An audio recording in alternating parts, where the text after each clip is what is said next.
Permainan politik pasca putusan MK. Itu kemenangan demokrasi. Bunga mawar, buah gedondong. Wah. Yang merah jangan marah dong. Apapun judulnya, Gibran itu adalah Jokowi Junior, nggak bisa dibantai. Elit kita ini kan pikirannya pendek, dekat dengan penguasa dan dekat dengan pemenang. Baratkan Laron, Mak. Laron itu pasti mengerubungi lampu yang terang. Nah, lampu terangnya Sekarang di itu Pilpres Prabowo. 2024 adalah Prabowo. Iya. Dan terang benderang setelah MK memutuskan itu. Ada istilah, ada dua presiden, sunrise presiden sama sunset presiden.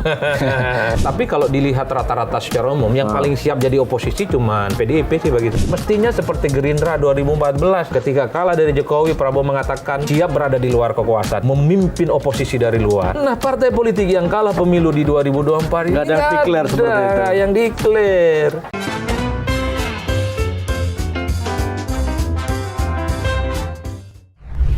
Ketemu lagi di lanturnya pasti mudah-mudahan relevan.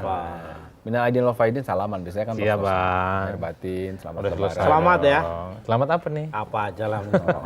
Curiga aja bawaannya. Iya. Khusus episode pasca putusan MK yang ditunggu-tunggu oleh banyak orang, kita akan membuka dengan pantun.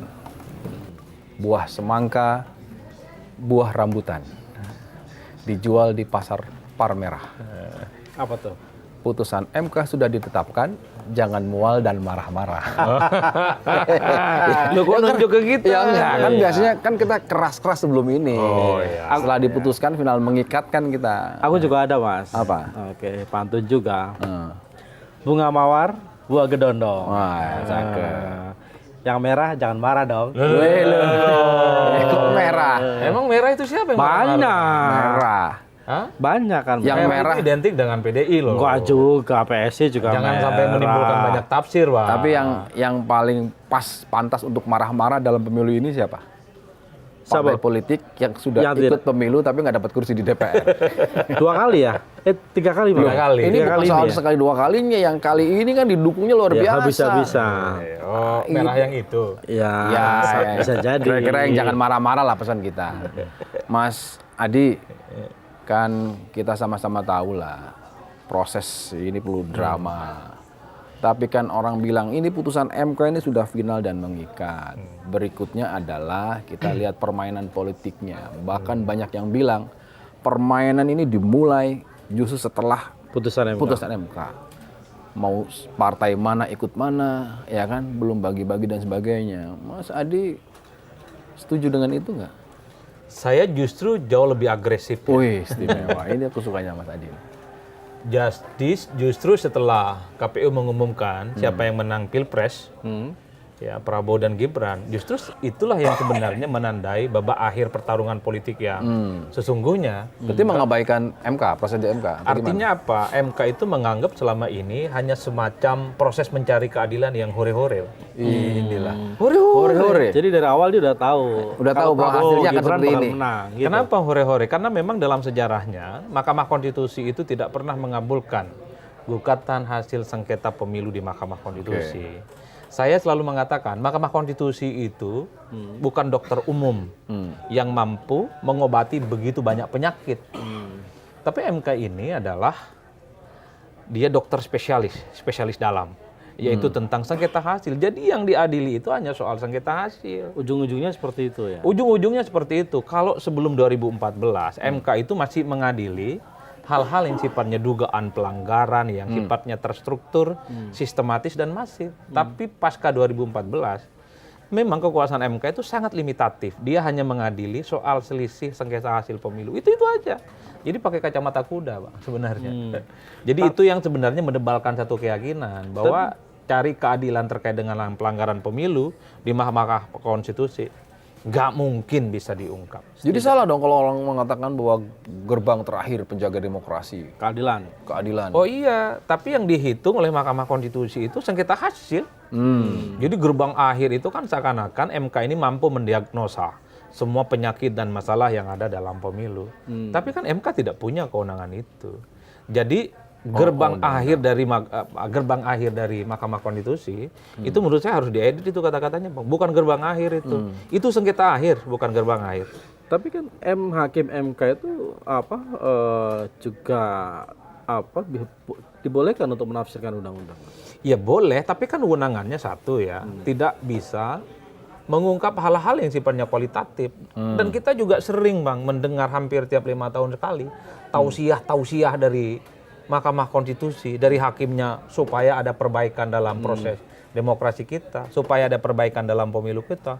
Kemarin jangan lagi ada bansos, mobilisasi aparatus kekuasaan, tapi kan selesai di situ aja. Di 2029 siapa yang menjamin itu tidak terulang?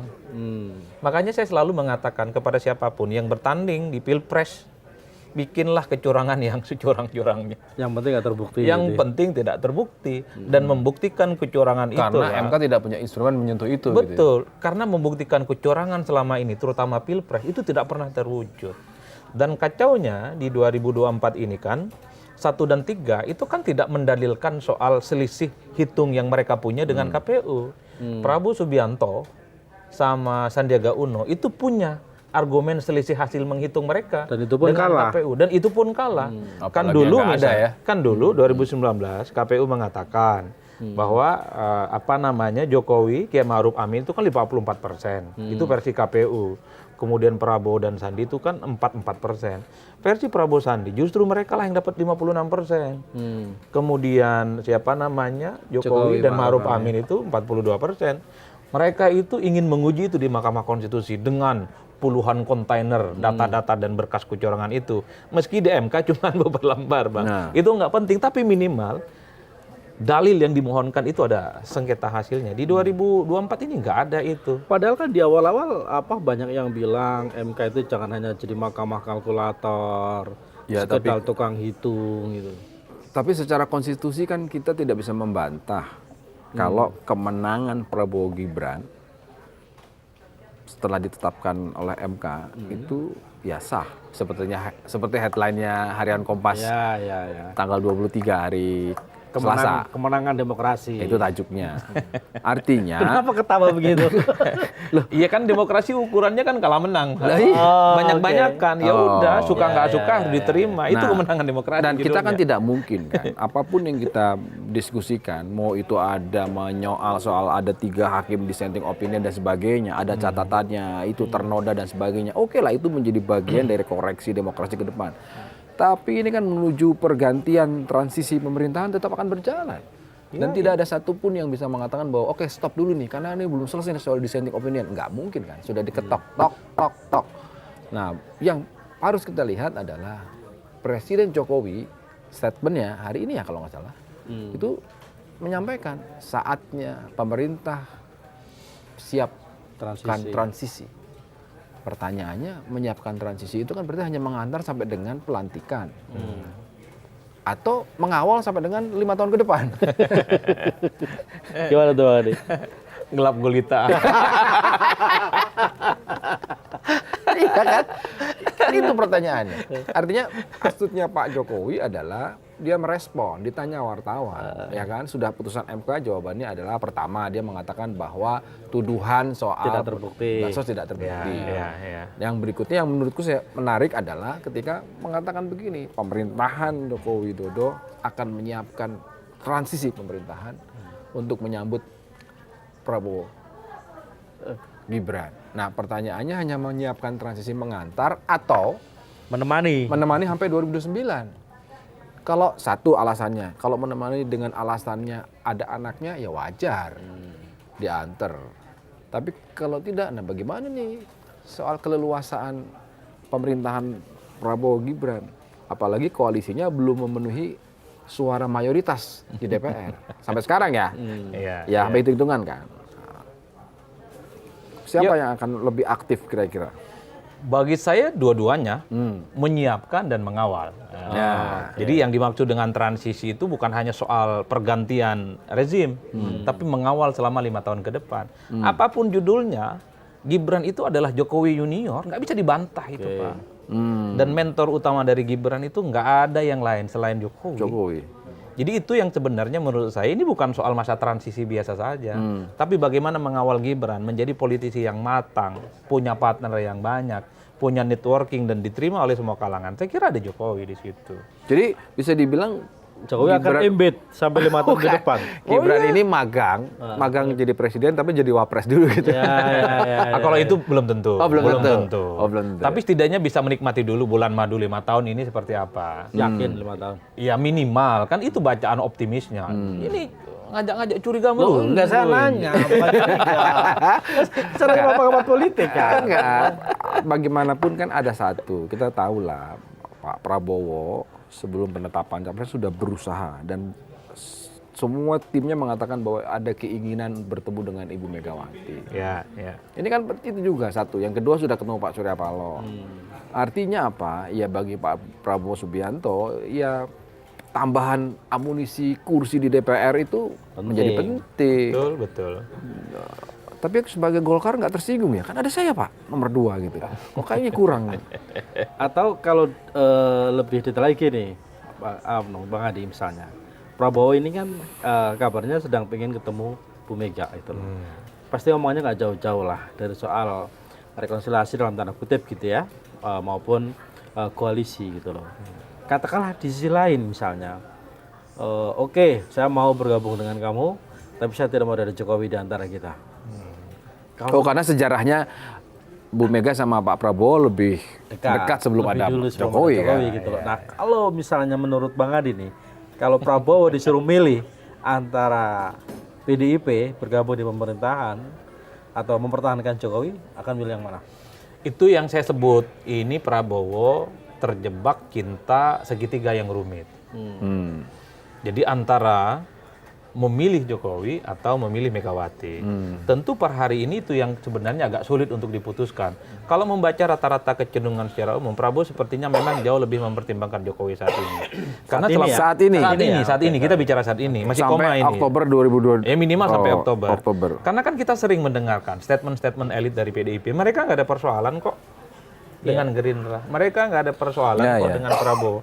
Kalau memang tak ada persoalan, kok nggak kunjung ketemu ini dua tokoh? Nah, Kan nggak ada tembok yang memisahkan mereka. Saya khawatir di antara klausul pertemuan itu karena ada faktor Jokowi. Jadi Prabowo ini menjaga perasaan bagaimana Pak Jokowi per hari ini pun mau bertemu dengan Mega itu susah untuk bertemu. Karena kalau Prabowo bertemu dengan Jokowi hari ini kan langsung ramai dan bahkan Mega. Narasinya langsung dibaca. Kalau kita membaca kecenderungan publik selama ini ya, ketika ada narasi tentang kemungkinan pertemuan Prabowo dengan Megawati, langsung ada judgmental di situ. Wah, ini Prabowo sudah meninggalkan Jokowi. Kan begitu, Bang, yang sebenarnya ingin dihindari. Oleh karena itu, kalau sebelum tanggal 20 Oktober, rasa-rasanya memang Prabowo masih tegak lurus dengan Pak Jokowi. Sampai dengan tanggal 20 minimal. Karena membaca Pak Prabowo ini tentu tidak bisa kita lepaskan dari filosofi seorang tentara dan prajurit. Jadi Prabowo ini kan tahu persis kapan saatnya baris berbaris dan tegak lurus kepada seorang pimpinan. Tapi Prabowo juga tahu persis kapan saatnya memimpin kalau diberikan kepercayaan untuk memimpin. Dan itu akan dilakukan Prabowo setelah take off tanggal 20 Oktober. Suksesi kepemimpinan beralih dari Jokowi ke Prabowo. Itulah kemudian ada istilah hari ini. Ada 2 presiden. Sunrise presiden sama sunset presiden. Tapi kalimat Bang Adi tadi seolah-olah menyimpan pesimisme, Mas. Kenapa? Ya, pesimisme bahwa Prabowo kan tegak lurus terus sama Jokowi gitu loh. Kalau logikanya sederhana kan. Kebutuhan Prabowo 5 tahun pasca dilantik itu adalah apa? Dia aman di DPR. Nah, itu. Yang punya kursi di DPR itu bukan Pak Jokowi. PDIP. Ketua Umum PD Perjuangan Megawati Soekarno Putri yang disebut-sebut ingin ditemui menang pemilu. Dan saya kira bukan hanya itu ya. Prabowo ini tentu paham betul bahwa bagaimana sebagai seorang presiden yang terpilih di Pilpres 2024 sebagai satu-satunya veto player yang bisa menentukan arah dan masa depan bangsa. Dan tak boleh ada satupun yang mengintervensi dirinya dalam keputusan politik apapun. Jadi bahwa Pak Prabowo akan menghormati Jokowi, ya. Akan menghormati Megawati, ya, menghormati SBY dan mantan presiden yang lain, ya. Tapi tak ada yang bisa menjamin siapa yang bisa mengintervensi. Itu yang saya tunjukkan dari awal. Prabowo ini prajurit dan tentara, di mana keputusan politiknya hanya di tangan Prabowo. Nah, ini yang saya kira bahwa setelah tanggal 20 Oktober nggak ada lagi matahari lain. Hanya satu ya? Hanya satu. Dan kecenderungan lemdak itu sebenarnya kecenderungan alamiah. SBY dulu di periode kedua, 6 bulan sebelum berakhir masa jabatan politiknya, orang-orang itu sudah banyak mulai meninggalkan SBY dan banyak kemudian merapat ke Jokowi yang ditetapkan sebagai pemenang Pilpres. Karena banyak orang sekelilingnya pragmatis juga ya. Ya terlepas dari itu, artinya apa? Ini sudah ada kelihatan matahari baru yang secara definitif menang di pemilu. Yang akan terbit. Nah, setelah putusan MK juga begitu. Pak Jokowi secara perlahan, secara alamiah, tanpa diminta sekalipun, Akan ditinggalkan. akan ditinggalkan. Orang lagi nggak ke Merdeka Barat, Pak, tapi ke rumahnya Prabowo Subianto Kertanegara. di Kertanegara. Jadi mataharinya di Jadi Kertanegara. epicentrumnya Sudah bergeser. Iya, per tanggal 21 Oktober 2024 matahari tidak lagi terbit dari Istana Bogor, tapi dari Dan ini juga Kertanegara. akan berlaku bagi Prabowo. Kalau Prabowo misalnya terpilih jadi presiden yang kedua kalinya, jelang masa akhir kekuasaan politiknya, matahari baru itulah yang kemudian akan didekati oleh elit-elit. Elit kita ini kan pikirannya pendek, dekat dengan penguasa dan dekat dengan pemenang. Ibaratkan laron, Bang. Tahu laron? Laron itu pasti mengerubungi lampu yang terang. Nah, lampu terangnya Sekarang di itu Pilpres Prabowo. 2024 adalah Prabowo. Iya. Dan terang benderang setelah MK memutuskan itu semua. Tapi kan ada faktor Gibran sebagai wakil presiden. Ya kita juga tahu posisi wapres itu kan tidak terlampau powerful. Dan Gibran ini kan sebenarnya posisinya tidak jauh lebih kuat dari Jokowi di 2014. Awal-awal tanding. Pertama bukan ketua umum partai. Ya. Yang kedua masih baru. Jaringan politik nasionalnya belum terbangun secara signifikan. Kekuatan dan dukungan parlemennya nggak ada. Kalau masih sama PDIP, kekuatan parlemennya ada Masih ada, PDIP. ya. Per hari ini nggak ada partai politik yang ada di belakang Gibran, Pak. Inilah yang kemudian kita nggak tahu ke Adalah depan. PSI. Non parlemen, Non-parlemen. Partai. iya, dukungan parlemen. Tapi kita nggak tahu ke depan. Tapi kan tapi kan Gibran yang mencalonkan resmi yang mengusungkan Golkar. Golkar. Ada sertifikatnya. Oh iya semuanya banyak di situ. Iya kan? Partai-partai yang lain juga mengusulkan. Cuman Artinya kan, boleh dibilang bahwa Gibran sebenarnya sudah punya partai Golkar atau karena Golkarnya tidak bisa dipercaya. Udah. saya nggak tahu per hari ini ya sebenarnya Gibran ini tidak punya partai sebenarnya. Oke. Sekalipun keanggotaannya masih di PDIP kan iya, iman dan politiknya kan sudah nggak lagi di PDIP. Golkar per hari ini sekalipun juga tidak secara definitif menegaskan Gibran adalah kadernya. Dari dulu memang dikaitkan dengan kuning. Ya. Pernah dikasih jaket AMPI sudah, ke acara-acara Golkar sudah. Tapi disebut sebagai kader utama dari Golkar belum. Kalau misalnya besok, lusa, bulan depan Golkar menyatakan Gibran kader mereka, beda ceritanya. Oke. Artinya apa? Gibran ini punya sandaran politik, backing politik yang saya kira akan cukup luar biasa. Katanya Jokowi malah yang akan ke Golkar. Ah, itu dia. Kita nggak paham kalau itu, Bang. Itu harus sebenarnya tanya orang dalam, penjelasan orang Mas dalam Adi itu. ini artinya mengonfirmasi selama ini kan kita sering juga membuat beritanya bahwa keluarga Jokowi mau masuk ke Golkar lewat Agus Gumiwang, lewat nama Bahlil. Terus kemudian sekarang yang terbaru katanya PKB mau dicoba dikuasai karena lagi moncar-moncarnya, artinya kursi terbanyak kan, maksudnya sepanjang dua pemilunya PKB kan sekarang kursi terbanyak, artinya dia potensial. Tapi PKB nomor 4 loh di 2024, masih di bawah Nasdem. Oh masih di bawah Nasdem. Jadi konversi suaranya masih lebih banyak Nasdem. Oh ya. Ketimbang 2024. yang 2024 Oh. sekarang. Kalau popular vote-nya memang jauh lebih banyak PKB. Tapi Oh, popular vote-nya. Popular vote-nya banyak kan Kursinya PKB. jumlahnya banyak konversi Nasdem. suara banyak kan Nasdem. Oh, Banyak kan? Kayak pantes. Gerindra sama Itu Golkar. itu kemudian kenapa Pak Prabowo sampai datang menemui Pak Surya Paloh? Enggak, kemarin saya ketemu sama Bang Hermawi Taslim. Saya tanya, gimana Bang kalah sama PKB? Oh enggak lah, kita Kursi menang masih? suara kursinya dari PKB gitu. Oh. Ternyata kita cek hitung-hitung betul. Suara, Nah, ini baru suara nih, PKB itu numpuk di provinsi-provinsi tertentu. Oh, Di Jawa tidak Timur tersebar. khususnya dan di Jawa Tengah. Jadi satu anggota dewan itu harganya mahal, suaranya Iya, banyak. iya. Mungkin di Nasdem itu anggota dewannya nggak terlampau banyak jumlah perolehan kursinya di dapil, tapi dia terisi di banyak dapil. Rata. Ya. Kan itu sebenarnya. Tapi apapun judulnya, kalau ingin menaikkan level bergen politik Gibran, tentu harus punya dukungan partai yang kuat. Punya Minimal dukungan 3 partai itu apa? Gibrannya secara resmi masuk bisa, partai politik, bisa jadi kader, pengurus, bisa jadi struktural. pengurus, bisa jadi elit partai. Kalau di PDIP kan wassalam. Ya. Kalau Gerindra jelas nggak mungkin, karena di situ mataharinya sekaligus presiden. Oke. Ya, satu-satunya mungkin ya Golkar. Tapi kan Golkar faksinya terlalu banyak. memang terlalu banyak dan Golkar sangat kelihatan menolak kan. Iya.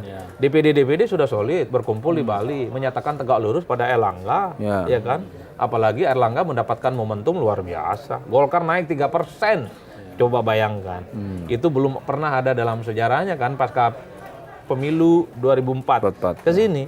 Kan tren Golkar itu turun, Mas. Bahkan ketika JK jadi wakil presiden, ketua umum Golkar turun juga pileknya. Tapi di tangan Erlangga Hartarto, bukan calon presiden, bukan calon wakil presiden, tapi naik. Jadi nggak ada alasan. Tapi Menko Perekonomian, Pak, ikut nyebar Bansos, Pak. Bansos udah nggak, dia nyatakan tidak terbukti loh. Tidak terbukti. Jangan gitu. Katanya tadi pakai move on. Kan aku cuma ngasih tahu. Mawar merah, buah kedondong. Salah satu. Ini jangan-jangan kayak elit nih, Bang. Iya, memang. Omongnya rekonsiliasi, padahal di hatinya belakang. bergemuruh ya Tapi kan? Jokowi dan Pak Prabowo itu dua-duanya mengatakan ayo bersatu, Pak Prabowo bersatu. Itu mungkin nggak ya diakomodasi semua? Ya meskipun kita punya catatan kalau itu diakomodasi semua, PKB masuk, PKS masuk, PDIP masuk, ya kita punya catatan pasti gimana nih kontrolnya gitu. Meskipun secara sistem kan nggak ada juga model oposisi. Kalau melihat kecenderungan elitnya masuk semua itu, Bang. Iya. Termasuk PDIP? Termasuk PDIP.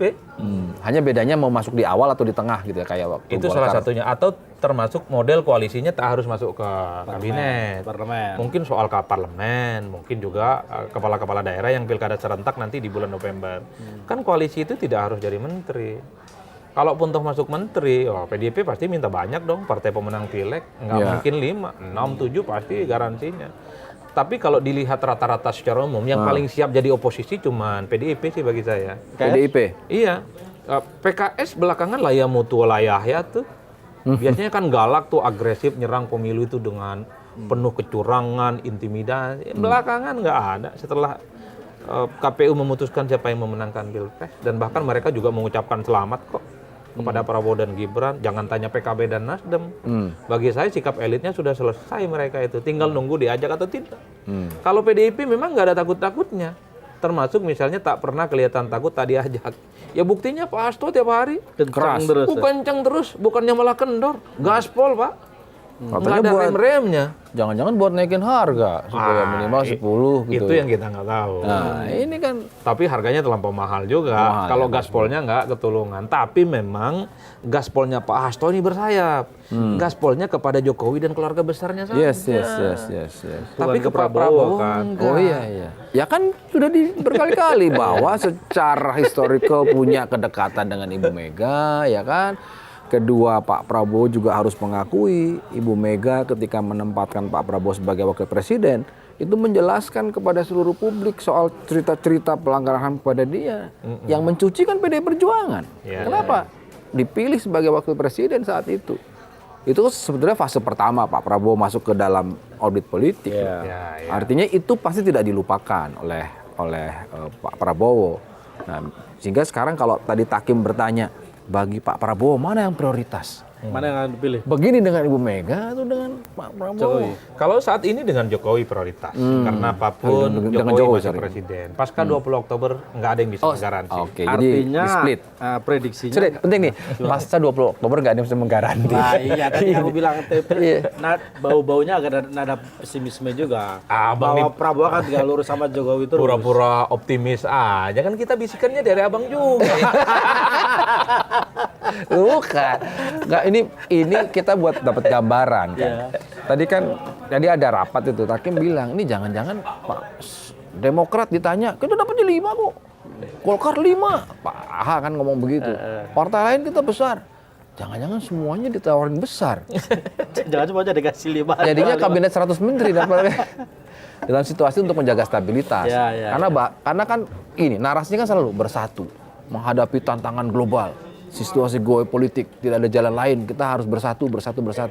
Dalam konteks bersatu itu kan mengakomodasi semua. Ya kalau saya sih sebenarnya kalaupun toh kubu Prabowo dan Gibran ini membutuhkan teman koalisi di luar nomor 2, ya koalisinya terbatas. Hanya PDIP lah yang diajak. Partai nomor 3 ini, nomor 1 itu nggak perlu diajak. Ya koalisi terbatas. Dalam situasi itu Pak Prabowo sebagai presiden terpilih punya keleluasaan nggak untuk menentukan? Oke, saya ngambil keputusan. Golkar misalnya keberatan kalau ini masuk, ada nggak figur sentral? Dan menurut saya sementara Pak Prabowo ya.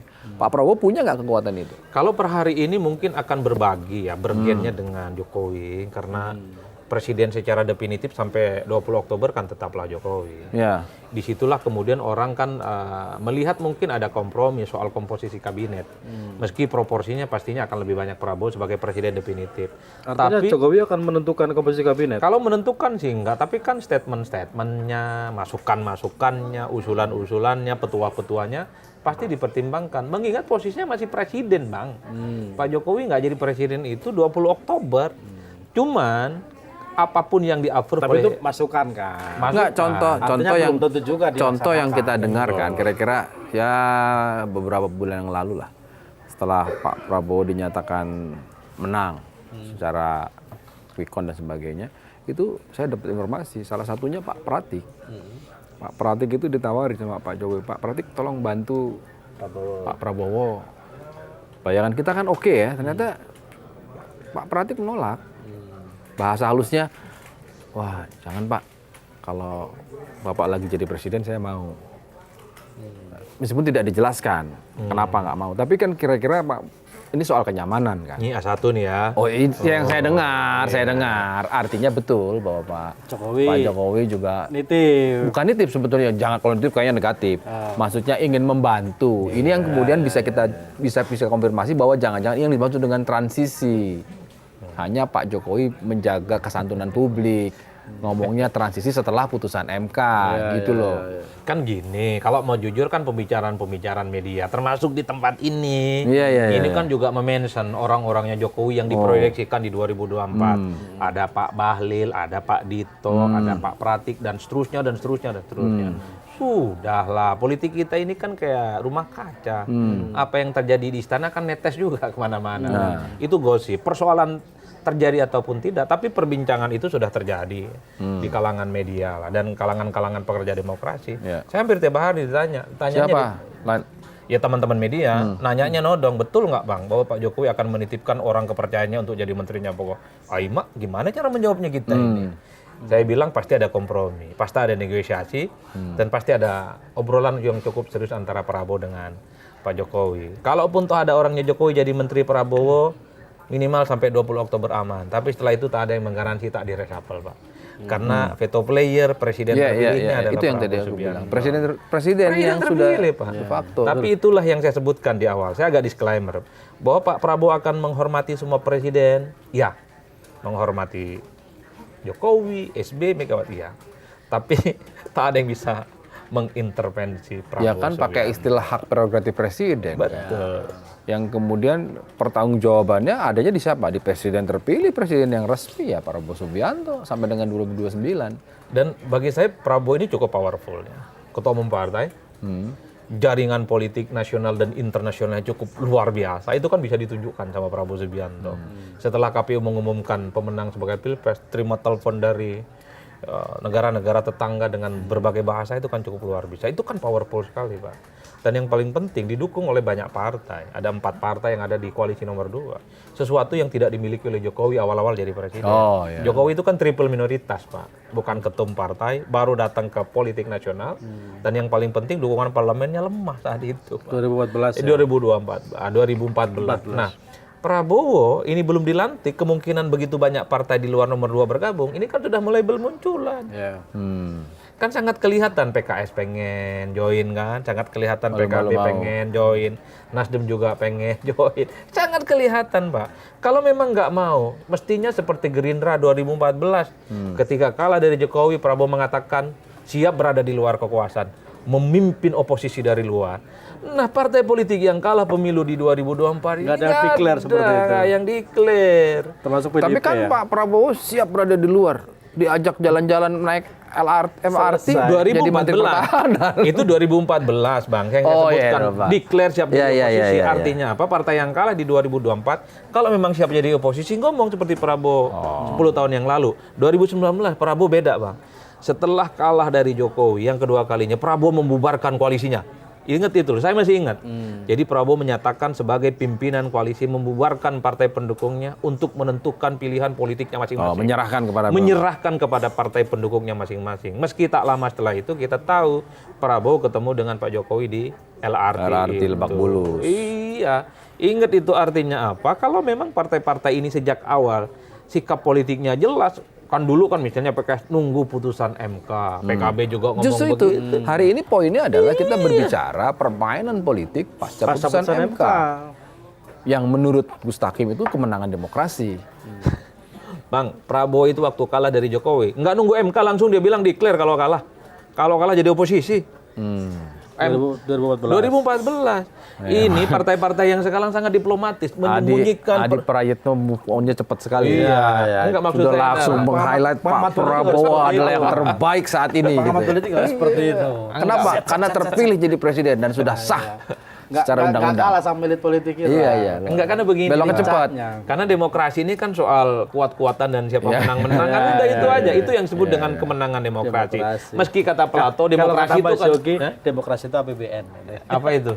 Demokrasi APBN. Itulah kenapa kemudian loh serius kan? Karena model sistemnya kan pembagian anggaran ada di DPR, ada banggar dan sebagainya. Bahasa guyon, bahasa ngeledeknya adalah demokrasi itu ujungnya APBN. Jadi sebetulnya setiap presiden terpilih membutuhkan koalisi partai yang kuat di DPR. Pada dasarnya karena selama dia menjalankan fungsi eksekutifnya dia butuh. Iya. Nah artinya dari mulai pembagian anggaran, makanya salah satunya bukan hanya berhenti. Kalau kita kan hanya melihat, publik melihatnya adalah, oh menteri ini. Di balik menteri itu ada nggak anggaran untuk kementerian? Siapa yang menentukan? Ya. Dan dalam banyak kasus, kita melihat bahwa orang-orang yang ditangkap oleh KPK, polisi-polisi ketika sedang ngolah anggaran kan. Nah dalam konteks itu hari ini, kita justru ingin menakar kalau memang kebutuhan pragmatisnya seorang Prabowo Subianto dan Gibran untuk menjaga sampai dengan 2029 dia butuh itu dan dia akan mengakomodasi. Apa kita bisa berharap ada yang beda dengan 10 tahun kemarin? Nggak ada kan? Nggak ada. Kalau pakai ilmu politik itu yang disebut dengan fenomena politik kartel. Politik kartel itu adalah bagaimana persaingan itu diciptakan hanya sesaat. Ya, terjadi hanya jelang pilpres, tapi pasca pilpres saling berangkulan. Ya tujuannya memang rekonsiliasi, tujuannya satu, dia meniadakan semua konfrontasi dan persaingan. Dan mendistribusi semua kekuasaan politik dan ekonomi kepada rival-rival politiknya. Yang penting, semua partai sama-sama hidup dan seiring dan berjalan. Itu fenomena politik kartel. Wah itu banyak sudah ditulis oleh banyak ilmuwan, di luar ataupun di dalam. Jadi ada kecenderungan di kita semacam itu Pak. Jadi untuk menghidupi keluarga politiknya masing-masing, sharing power itu akan diberikan secara merata. Kan bagaimanapun kalau menurut saya kita kan harus move on dalam artian yang sebenarnya adalah semua pihak ini kan satu menerima keputusan MK. Kenapa? Karena konstitusinya mengatakan final dan mengikat. Kedua, nasib bangsa ini akan dilokomotifi oleh yang namanya Pak Prabowo Subianto, presiden terpilih. Betul. Yang kedua Pak Prabowo sudah mengatakan saya akan merangkul semuanya. Ayo udahlah bersatu. Tantangan geopolitik makin sulit, ada situasi perang di berbagai negara dan sebagainya. Bang Yogi ini makin canggih lah ya jadi jubir kayaknya. No. Saatnya jangan ngomong jubir ngaco. Saatnya kita menurut saya. Belum tahu ya. Belum tahu ya. Enggak ini gosip ngawur. Nah, menurut kita saatnya kita memastikan bahwa Pak Prabowo ini tidak diganggu gitu loh. Jangan sampai Di parlemen lah. parlemen, apalagi kita sering berkali-kali mendengarkan ini adalah masa-masa pengabdian saya yang terakhir untuk bangsa dan negara.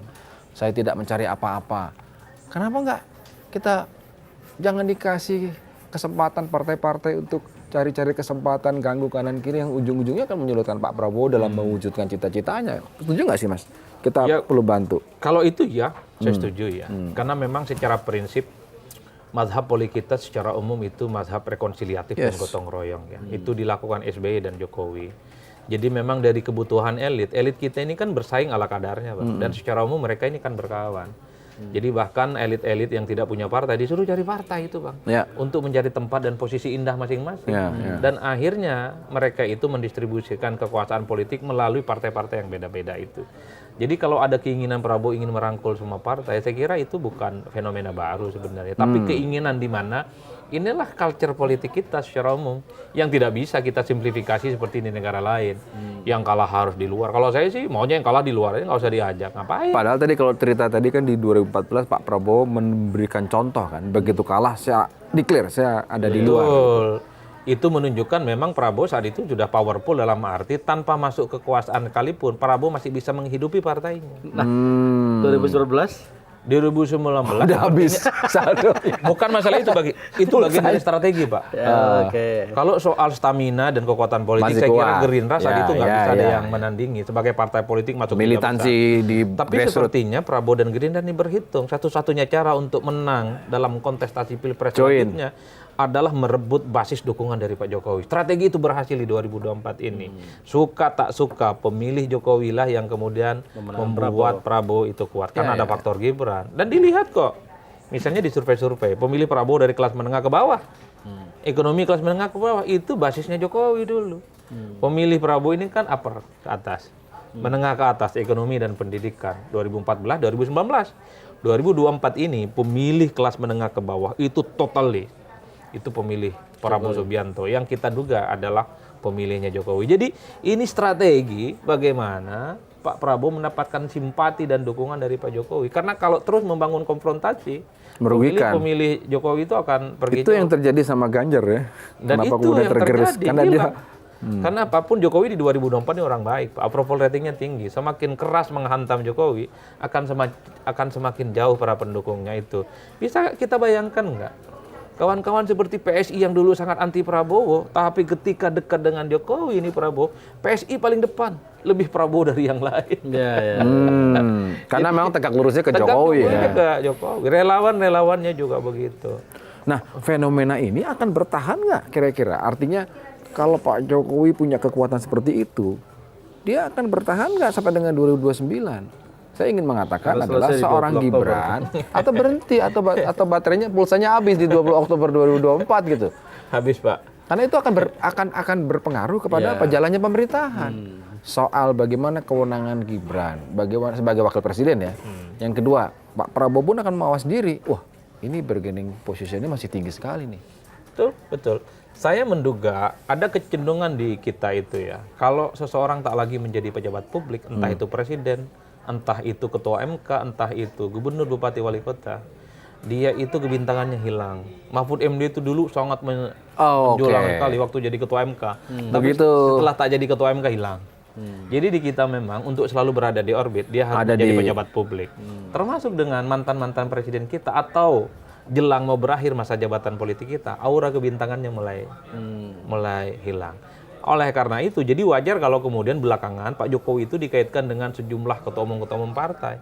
Karena itu adalah bagian dari cara merawat stamina dan kebintangannya terus ada. Agar terus Agak ada di orbit. Berada di orbit. Tanpa itu semua saya kira jelas. Termasuk Dalam konteks ini nggak bisa diwakili melalui anaknya akan jadi nggak wakil bisa, presiden. Pak. Nggak bisa di-cloning. Karena, sorry itu saya harus saya katakan, orang ngelihat Gibran itu ya karena faktor Pak Jokowi.